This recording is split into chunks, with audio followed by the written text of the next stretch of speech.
because of your idea is not clear, I can reduce mark. But probably at the foundation level, it is very straightforward. 1 plus 1 is 2. I cannot reduce mark.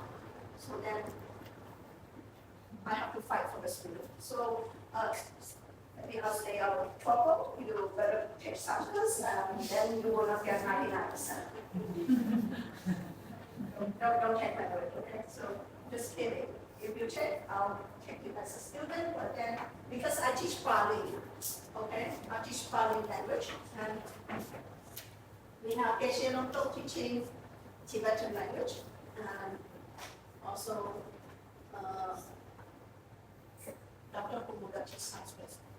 If you like to take Tibetan, it's fine too. Some Vietnam from Laos and Myanmar, they took Tibetan language. I told them because they don't care about it, they took Tibetan. It's weird to me, but it's not weird to them. Anyway, just kidding. Okay, so today we're going to touch on the topic about the contentment. Contentment, that means some keep in body. Okay, so now content. Usually we say that, oh, that person very content. This person is very simple. So what does that contentment mean here? In general, don't take into the Buddhist perspective. What is the contentment to you? You always heard about this. And in Chinese they call 自助, and in Vietnamese they call 接动. And what is that in Tibetan?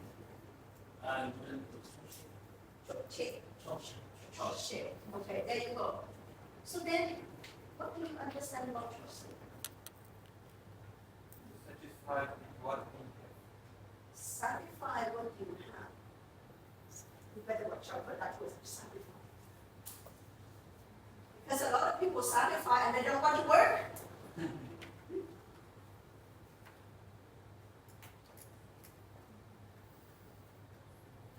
What do you think? I think content means you live within devotion. What do you mean by enjoy? Intelligence is like everything, Huh? everything, right? The work, personal hobbies. Ajahn, what do you think about samtuti?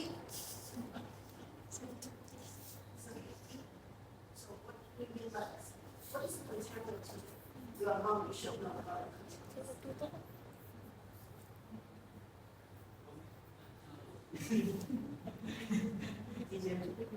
Okay, Ante, what do you think about contentment? I think it depends on our mind. Huh? Samhita means singing and samhita. Depends on our mind. Depend on our mind. Yeah, but then what depend on what? They are doing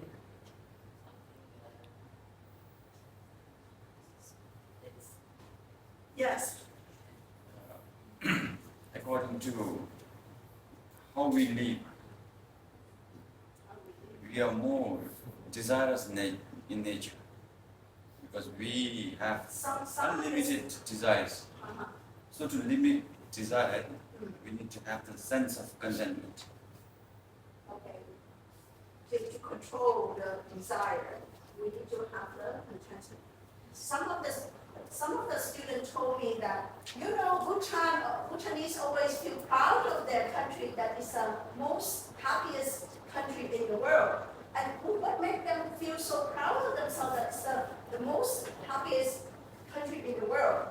And then some of them say, because they have a lot of greenery, because they have fresh air, they live with the Dhamma, blah, blah, blah, blah, blah.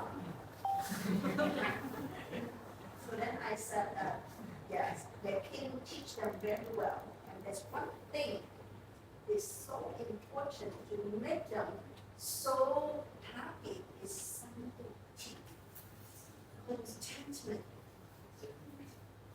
In time. You go Bhutan near India, Bhutan near China, you go to China, so developed. They can compare, right? But then what makes them feel so loyal to their country? So loyal to what the king teach them is the Dhamma. But the main point is also one of the mental factor is something. This is the contentment. Contentment. So what is the contentment? Yes, sisters. We realize that it's enough. Yes, we don't miss it's enough. Enough, but in what way? Enough? Enough in what way? Okay, thank you. If you say enough, then I say that, okay, your level is enough is different from my level of enough. Am I right? Yes. For example, your level is enough, that's one pair of slippers. My level is enough, I need 2 or 3 pair of shoes. But here, like especially my grandfather used to teach me like you have to be happy with what you have. So if you are happy with what you have, then you are going to be free from all this Yeah. urge to have or steal. You just, there is two phase here, and you only satisfy one phase. The first phase, you have to be happy whatever you have. Sure, that's true. I know the sum to be. But for what is the second phase? What's the second phase? If I'm happy with the way I don't have to work, I just be free, I just need to stay home, I don't need to do anything. Satisfied. Very different from satisfied.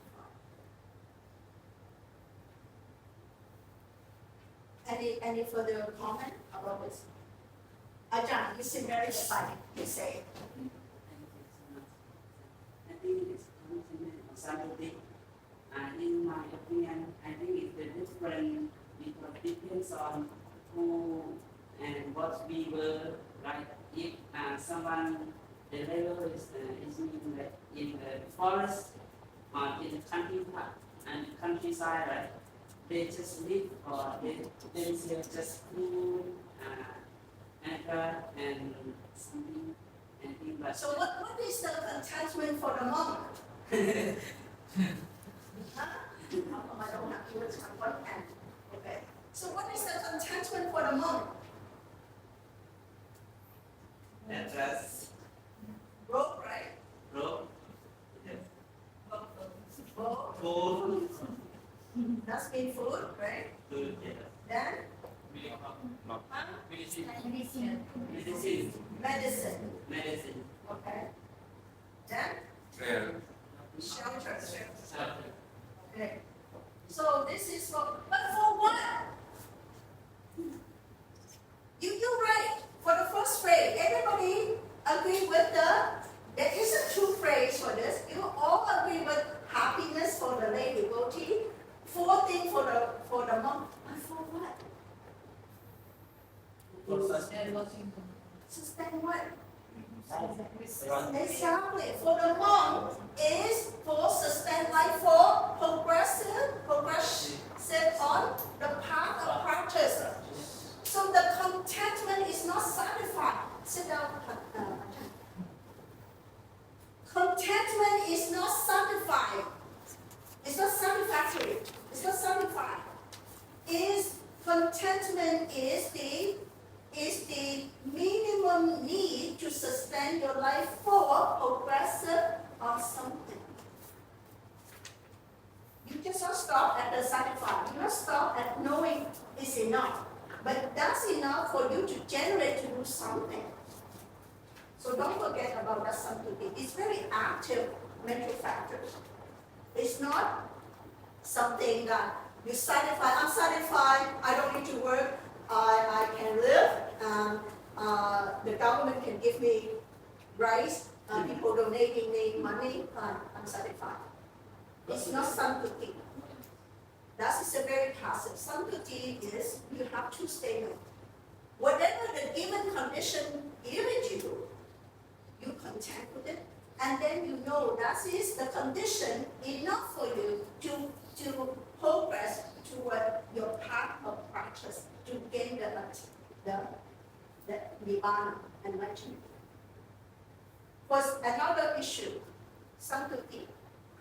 A lot of people say that is the way, right? And then say, okay, you have all of this for is considered contentment. But this is just as the very coarse level.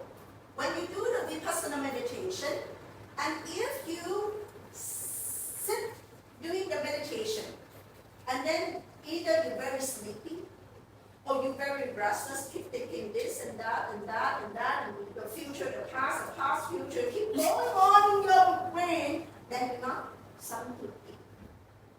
You're not satisfied at the stage of you are sitting meditation. Understand my point? So samputi at the very coarse level, sure, is supplying that your food, your shelter, medicine, and your robe. But at the very micro level, if you are content with the stage of you doing meditation, even though you are in pain, a little bit of pain, you have to look into that, use your sati to look at the pain and also satisfy, settle with the position that you are sitting. That is also samputi. Did I say this? No. A lot of vipassana meditators, instructors say this. One of the quality that you must have is the samputi. If you don't have the samputi, during you sitting on the meditation, you will rise up or you feel sleepy. So that is a very micro level. Okay? So samputi is a state of mind that you are satisfied at the position, at the current situation, but yet that one is enough for you to generate, the path of progressing toward the nirvana. Now, that is all about. So, like the one of the sutta, the Buddha Samyapava Sutta, the Buddha say that contentment is just like a bird. Whatever is go, it fly with the wing and only as is only bird. And so he is content with the set of rope and provide for his body, and food to provide his hunger, and wherever he goes, he takes only the barest necessity alone. This is how the monk is content. So it's only enough for him to sustain life, like he said, but then that sustains life is for what? For him to progress on his path. So it's not just sacrifice. Okay? So it's a two statement right there. Three steps.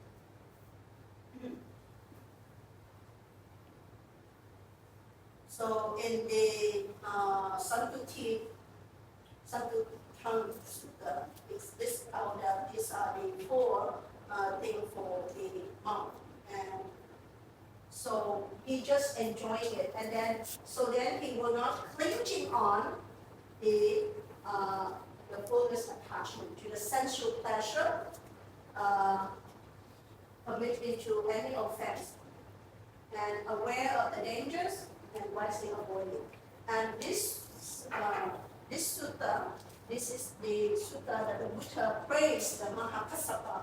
He content with his work, with his practice. Okay, so then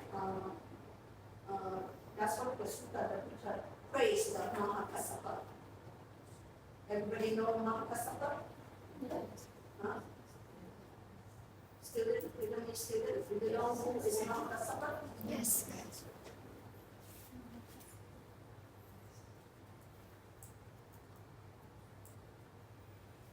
Now, this one associated with the ascetic practice. So then according to the Vinaya, okay, and Devadatta asked the Buddha, okay, we need to train our monkhood that the Sangha need to be santuti and purified. purified. So then Devadatta say that the monk should dwell in the forest only. The monk should go for ashram only. The monk should wear red robe only. And the monk should live under the root of the foot of the tree only. And then let them eat no fish or no flesh. That's vegetarian. And this is why Professor Mishra asked, say that, why all this about the monk, they eat meat? I said, why not? According to Vidya, Buddha say that they can, they were left to ask the Buddha to all the monks should be vegetarian. And then Buddha said, no, my Sangha cannot just a vegetarian. My Sangha can eat whatever is offered. Yesterday we already learned, whatever you don't see, you don't hear, and no doubt, right? And also that because Devadatta would like to split the Sangha, right? So that's why he asking this to split the Sangha and also make all the people feel that he very righteousness practice. So then he say that the monk should live in the forest only. And don't forget, the Buddha during that time already have the vihara, right? Like Vedavana, right? So the king offered him the vihara. So then the people already 2,000, 3,000 monks already live in the vihara because the Sangha getting bigger now. But Mahakassapa wanted to split and he wanted to lead one group. So he offered this. And then the Buddha said, no, my Sangha can live in the vihara, doesn't have to be in the forest. Then also he said that only beggar for alms food only. So exactly from the beginning, Buddha did not, when Buddhism, when the Sangha was not that big, then they just went for the alms route. But once the Sangha getting bigger, and then some of the merchants and also like another Indika, he also invited the Sangha come for the Sanghadana, or the king Bimbisara invited to the Sangha for the Sanghadana. So then the Buddha also asked some. So under that condition, the Buddha said, okay, if the invitation came, then we are vegetarian. Whatever you cook, so long as we don't have any dog and kill animal to feed us. So that's why since those three factors has been born from the Buddha idea that if we go for the invitation, we can eat so long as we don't have any doubt or visual animal that died for us, or we heard animal be killed for us. So, but then Devadatta said no invitation just for Amsra, and then Buddha said no, my Sangha can go for Amsra and also join the Sanghadana as well. So now if you, and also if the Sangha go for Amsra, then that means the Buddha is not compassionate enough. Because the lower caste people, they don't have a vegetarian food. They just go for hunting, right? The lower caste people, they cannot do the cultivation. They just, their occupation major on the servant and also hunting or fishing. So if that's the only food in their house, now if the Sangha gone for the Amsra, how can we accept the food from the lower caste people or the poor people? Then they cannot earn the punya, right? So that's why the Buddha said no. So whatever the Buddha's aim toward practice is the compassion. So then also the red robe warriors. So this one Buddha also say no because some like Videhi, the queen of Visakha, she offered a beautiful and expensive robe to the Buddha, and the Buddha said, okay, cut small pieces and then distribute all out so that she can have more punya, marriage, okay? So also, whatever the Buddha did, he also aimed toward the compassion. And so the lay devotee can gain the punya. So that's why he said, no, there's no something that we only wear the red robe. So the red robe back then is the people, the clothes has been chucking away or been discarded. So then the monk collecting those robes and then stitching it and make it to become robes, so it's considered as red robe. But then when the Buddha career has been developed over years, and then more people offer the jivara to the sangha, especially during the wasa, then the lay devotee can offer the jivara to the monk. And there is a story because during the rainy season, the monk drowned in the forest. And then when they come back and visit the Buddha, and the Buddha said, how come you're all wet and you look so dirty and ugly? And then they say that because during the rainy season, we only have the robe, the outer robe, and it's not enough for us, so we have to wear like us. So after that, Buddha laid out the vinaya that during the rainy season, whoever offered the robe, the monk allowed to accept, right? So that's why for the sake of the health and the compassion, the Buddha, whatever the Buddha laid out the vinaya is very logical. It's not something that weird that you don't really know why the Buddha laid out the vinaya. For example, I heard on the YouTube and also back a few years ago, I attended a conference, and then people criticized that the Buddha favored to the bhikkhu but not favored to the bhikkhuni. They say the bhikkhuni have to observe 348 visa or 311 in Theravada, and then monk observe only 211 for Theravada? 27. 227. Okay. In Mahayana we have 250 or 248. So then, according to Brahmagupta sect. So then, that's what they criticize for the nun. But they don't know that whatever the Buddha laid out the visa is for the protection. Give you an example. And I give you an example on the previous slide. This is so funny. One other time that one of the sisters went for pity party. Okay. And there's one guy, one bhikkhu, he's so lazy, and he didn't want to go. So then when the lunchtime comes and this nun come back, and then he said, sister, I'm not well, I didn't go for the pity party, could I have some? And then here, as a nun, compassion, female has a lot of compassion. Really, emotion. Female live with the emotion. Men live with the intellectual. Women live with their heart. Okay? So then, so she poured everything to the mom. Second day, she did again. And then, next morning, he said, I'm still not feeling well, sister. Please give me some. Then she come back and said, okay, here's some. Then go. Maybe she lives a little bit for herself. After 1 week, she was so frail. Because she doesn't have enough food. Then this incident brought it to the Buddha. And the Buddha said, from now on, the monk not allowed to ask food from the nun. And not only that, the nun not allowed to give food to the monk, not only one way. 2 ways. Why? Because the monk asking the nun for not having food, for not asking, is fine.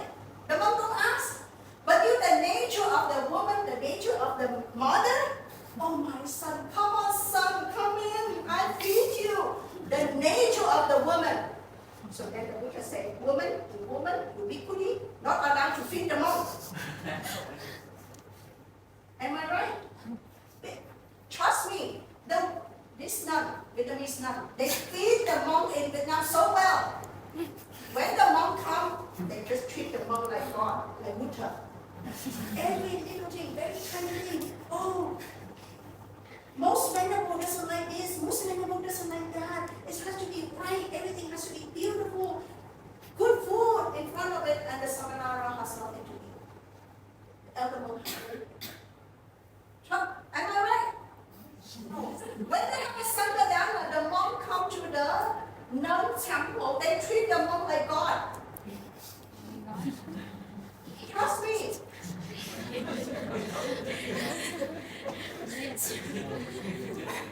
No, that is a Sangadana. This is for monk or the whole Sangha, Bhikkhu Sangha. Fine. I lived in 7 years in Delhi, okay? One nun, she about my age, younger than me or 2 or 3 years old. She keep cooking for the young monk, 24 years old. No. Poor him, he take class and he go home by 1 o'clock, he very hungry, so I better feed him. Now, in Mahayana, do not violate the precept because part of the upaya, right? Part of the receptor precept practice. So it's not violated. But in Theravada, no. Theravada, bhikkhuni don't cook for the bhikkhu. Bhikkhuni don't cook for the bhikkhu. Okay? So, that is one example.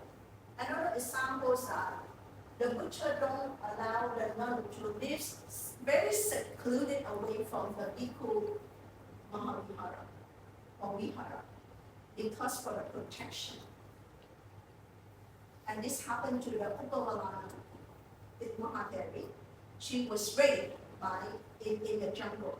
So since then, the Buddha said, wherever that the wasa, the bhikkhuni live, it has to be close to the bhikkhu vihara. Because we treat each other like brother and sister. So the monk have a full obligation to protect the bhikkhuni during the Buddha time. And even now too, even now, did you hear the news in Kolkata? 9 people raped one doctor until she died. Did you hear that news? Yes.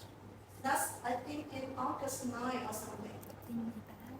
2012, on the bus, one boy and one girl went home from cinema movie, and I think 2 o'clock in the morning, the last round of the movie. And then on the bus, 7 people raped this girl until she died. It's a gang rape. It's not just one person rape, it's a gang rape. Okay, now raping happens everywhere, not only in India.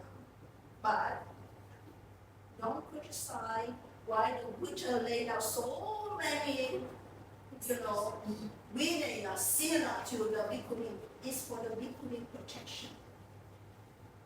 And we should feel that very fortunate that the Buddha loved us that much.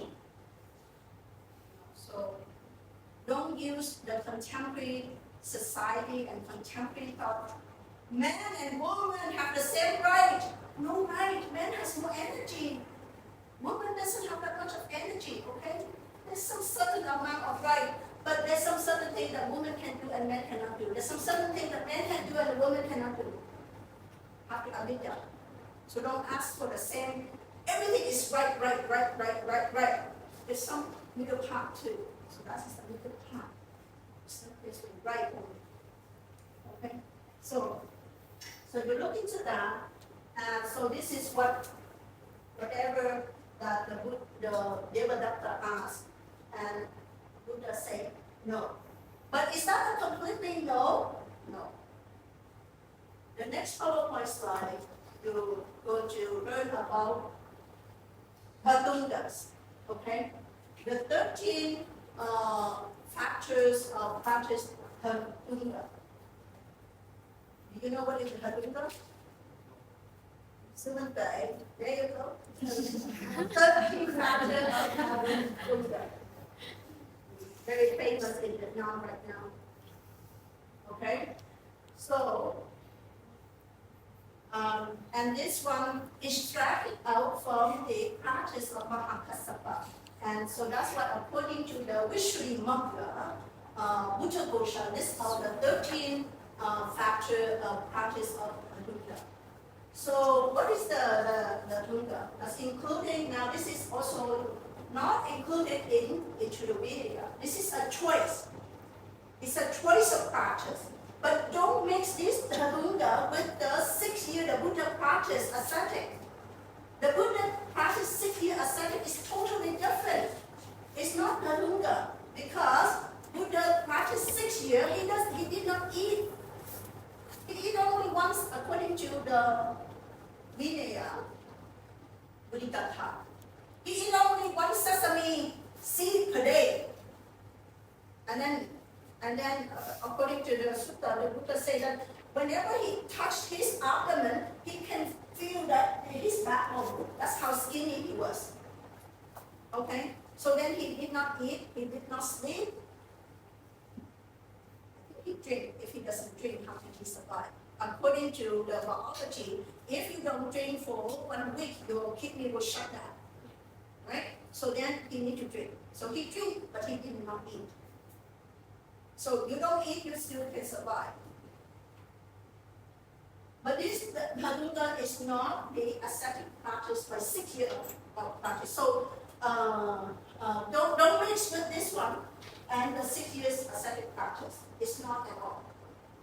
Buddha also encouraged. There's so many sutta Buddha encouraged to practice the Buddha, especially whoever want to practice the sunya emptiness.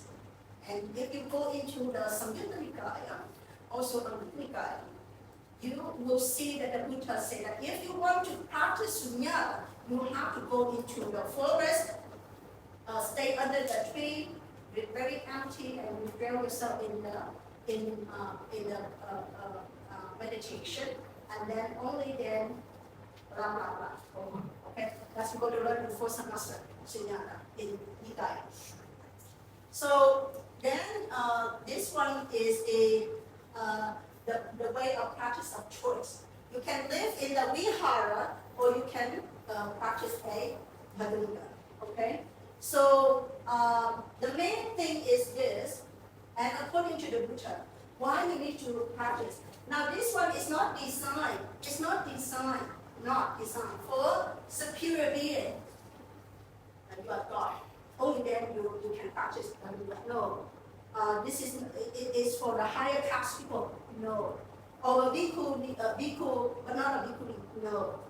It's not for something for superior being. It's neither inferior being either. It's not for something very low either. Okay? So they are beneficial for all who can put them into practice. So it's a choice. Number 2, now, and to clarify with it, bhaduga is not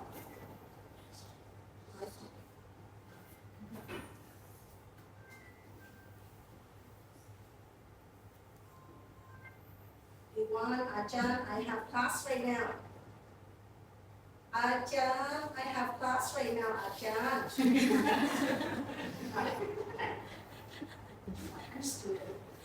Right? Okay, so then bhaduga is not extreme practice either. It's not extreme ascetic practice either. Don't forget that.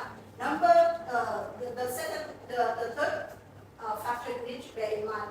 It's a mere practice enable the mind to be rapidly and easily purified. Okay? And also an absolute prerequisite to developing to the attention and concentration. Because you go into the jungle, you're not thinking about your parents, you're not thinking about iPhone, you're not thinking about iPad, you're not thinking about Vendetta class, you're not thinking about, food, chapati, and blah, blah, blah, whatever. You just have the foot of the tree and the sky and the shade, and you just practice. So that's what it's concentration. That's what I told the student. Nowadays, it's very hard for the people to practice Buddhism because you have sandal, you have shoe, you have boots, you have long robe, you have short robe, you have gray color, you have red color, maroon color, yellow color, glasses, multi lenses, then what else? Sunglasses, iPhone, iPad, different apps, Facebook, WeChat, Line, WhatsApp, Viber. There are so many. And so that's what is, our mind has been distracted by all of this material and high tech that to make our life more comfortable, but yet in the meantime, so much time remaining and so much mind remaining. So that's why it's very hard. To give up all those, you go into the jungle and then you just practice. Of course, the first few days you will feel, I miss my friend on WhatsApp. I miss my FaceTime. I miss my video call to my mom. But 1 day, 2 days, 7 days, you start drawing yourself into the meditation. I think she understands what I'm saying because she already joined the Vipassana meditation. How many people here already joined the Vipassana meditation from Goenkaji? No? Only one? So you haven't practiced in your master, but then your master compare nothing in Goenkaji. Go and join the Goenka retreat center. You're not allowed to have phone. You're not allowed to talk. And you sleep until 3 o'clock and you have to wake up. And you're allowed to have only 1 meal per day, no, 2 meals per day. And then after 11:30, you're not allowed to eat. You can drink only. And there's no phone, no social media, no TV, no radio, not even talking, not even eye contact. You don't go and you say, no, either. That's part of the communication. It's a non-verbal communication. So then what do? Then you start recollecting your mind back to your internal state. Because now your all 6 senses is sending out this update, that person, this nun, this monk, this ajahn, blah, blah, blah. You're taking input, and then output. And that's output is staying here. If it's not speaking out, then it's staying here, storing here. So then you cannot draw into your concentration. So in order to get into the concentration, you have to cut a clear cut, a cold turkey cut, that you have to cut all of these factors and then join the 10 days retreat. You will see a huge difference. Okay. So that's why is develop the attention and concentration. So what are the 13 Bhaguga? There you go. Okay. So we'll look into that and then we're going to discuss that next week. Hands up. And Bali students, stay back for class.